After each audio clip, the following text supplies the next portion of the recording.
brought to you by V-Guard, co-powered by Sensodyne O Vimal বলো কথা Kesari. Associate sponsor UltraTech cement. শুধু ডাকাতিই নয়, গত কয়েক বছরে একই সঙ্গে আরও দুই প্রবণতাও বেড়েছে বাংলায়। এক, শুটআউট; দুই, অপহরণ। বিহারের মতন পড়শি রাজ্য থেকে দুষ্কৃতীরা আসছে, অপারেশন শেষ করে পালিয়ে যাচ্ছে। তাহলে কি দুষ্কৃতীদের সেফ জোন এই বাংলা? পুলিশের সোর্সের অভাবেই কি ডেইলি প্যাসেঞ্জার দুষ্কৃতীদের? রানাঘাট, পুরুলিয়া, শক্তিগড়, ব্যারাকপুর, রানীগঞ্জ, ডুমুরজলা, রাজ্যের বিভিন্ন প্রান্তে সোনার দোকানে ডাকাতির ঘটনা ঘটেই চলেছে। গত কয়েক বছরে সোনার দোকানে ডাকাতি ছাড়াও আরও দুটি বিষয় বড্ড বেশিই মাথাচাড়া দিয়েছে: অপহরণ এবং শুটআউট। তিন ক্ষেত্রেই দুটো কমন ফ্যাক্টর: বিহার যোগ এবং বাংলা সেফ করিডোর। মাঝে মাঝেই বাংলায় মুঙ্গেরের আর্মস সাপ্লাইয়ের ঘটনা উঠে আসে। দেশি বন্দুকের কারিগরেরা বাংলায় এসে কারখানায় বন্দুক বানাচ্ছে, এমন খবরও শোনা যায় মাঝে মাঝে। তবে সব কিছুকে আপাতত ছাপিয়ে যাচ্ছে একটা বড় নেটওয়ার্ক। উঠে আসছে এক সুবোধের নাম। ডাকাত সুবোধ 2018 থেকে জেলে রয়েছে। গ্রেপ্তারের সময়ও 15 কেজি সোনা ছিল সুবোধের কাছে। 6 বছর ধরে জেলে থাকলেও সুবোধ সমানভাবে সক্রিয়। বাংলায় যাবতীয় ডাকাতির ছক সুবোধের নেটওয়ার্কেই চলছে। বাংলায় ঢুকে ডাকাতি করে বিহারে চলে যাওয়ার ছক অত্যন্ত নিপুণ। যারা অপারেশনে যুক্ত থাকে তারা জানে না কে প্ল্যান করছে। বাংলায় ডাকাতি করা সোনা নেপালের চোর বাজারে বিক্রি হয়। নেপালে সেই সোনা গলিয়ে আন্তর্জাতিক বাজারে চলে যায়। গোটা অপারেশনের জন্য বাংলাকেই টার্গেট করেছে অপরাধীরা। যা জানা যাচ্ছে তাতে গত 5 বছরে 7 রাজ্যে 105 কোটি টাকা মূল্যের সোনা ডাকাতি করেছে এই গ্যাং। আরও মজার কথা, ডানলপের একটি সোনার দোকানে ডাকাতির ঘটনায় রাজ্যে সিআইডি জেরাও করেছিল সুবোধ সিংকে, কিন্তু কোনো লিঙ্ক পাওয়া যায়নি। প্রশ্নটা এখানেই, খুন, অপহরণ বা ডাকাতি, পড়শি রাজ্যের অপরাধীরা কি বাংলাকে সেফ জোন ভেবে ফেলছে?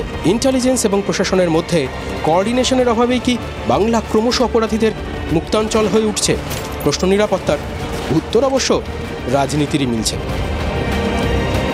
অত্যন্ত পরিকল্পিতভাবে এই যে বিপুল জয় তৃণমূল কংগ্রেসের এবং বিপুল হার ভারতীয় জনতা পার্টির, এটা থেকে নজর ঘোরাতে প্রতিবেশী রাজ্য থেকে একটি বিশেষ দল তাদের মদতপুষ্ট কিছু লোককে ঢুকিয়ে এমন কিছু সিন ক্রিয়েট করাচ্ছে, এমন কিছু অপকর্ম ঘটাচ্ছে যাতে হঠাৎ আবার নেগেটিভিটিটা সামনে চলে আসে।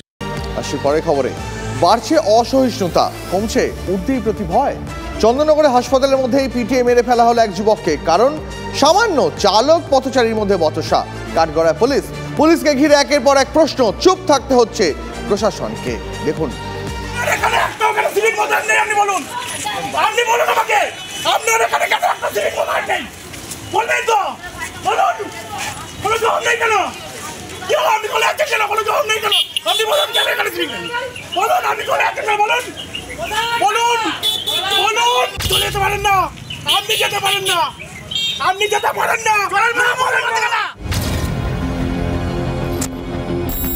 প্রতিবাদী হোক বা প্রতিরোধকারী, আইনের ঊর্ধ্বে কেউ তো নন, কিন্তু আইন, সেও তো সবার জন্য সমান। সিভিক এখানে মোতায়েন ছিল, প্রত্যেকটা হসপিটালে সিভিক আছে। আপনার এখানে হসপিটালে সিভিক আছে, আপনি কি করতে আসছেন? আপনি কি করতে আসছেন বলুন? এখানে কি হাসপাতালে পুলিশ পৌঁছেছে, কিন্তু পুলিশ পৌঁছানোর আগেই ঘটেছে এক অনভিপ্রেত ঘটনা, যে ঘটনা চোখে আঙুল দিয়ে দেখিয়ে দিচ্ছে সহিষ্ণুতা এবং উর্দির প্রতি সম্মান দুই কমেছে হু হু করে। কি ঘটেছিল চন্দননগর হাসপাতালে? ভদ্রেশ্বর স্টেশন রোডে সুপ্রিয় সাঁতরা ও গৌতম দাসের বচসা হয়। মোটর ভ্যান নিয়ে আসছিলেন 28 বছরের সুপ্রিয় সাঁতরা। ভ্যানের ধাক্কায় রাস্তায় পড়ে যান গৌতম। ভ্যানের চালক সুপ্রিয়র সঙ্গে বচসায় জড়িয়ে পড়েন। বচসা চরমে ওঠায় সুপ্রিয় কিছু দিয়ে আঘাত করে বসেন গৌতমকে। গৌতমের চোট লাগার পরেই সুপ্রিয় নিজে ভ্যানে করে হাসপাতালে নিয়ে যান। হাসপাতালে প্রাথমিক চিকিৎসার পর গৌতমকে ছেড়ে দেওয়া হয়। হাসপাতালে অপেক্ষারত গৌতমের পরিবার চড়াও হয় সুপ্রিয়র ওপর। বারবার ক্ষমা প্রার্থনা এবং অনুশোচনা জানালেও থামেনি মারধর। হাসপাতালেই পিটিয়ে মেরে ফেলা হয় ভ্যান চালক সুপ্রিয়কে। একজন যুবককে পিটিয়ে মেরে ফেলা হলো, তাও হাসপাতাল চত্বরে। স্বাভাবিকভাবে পুলিশের ভূমিকায় প্রশ্ন থাকছেই। হাসপাতালে কেন নিরাপত্তার ব্যবস্থা নেই? এই দাবিতে মৃতের পরিবার বিক্ষোভে ফেটে পড়ে।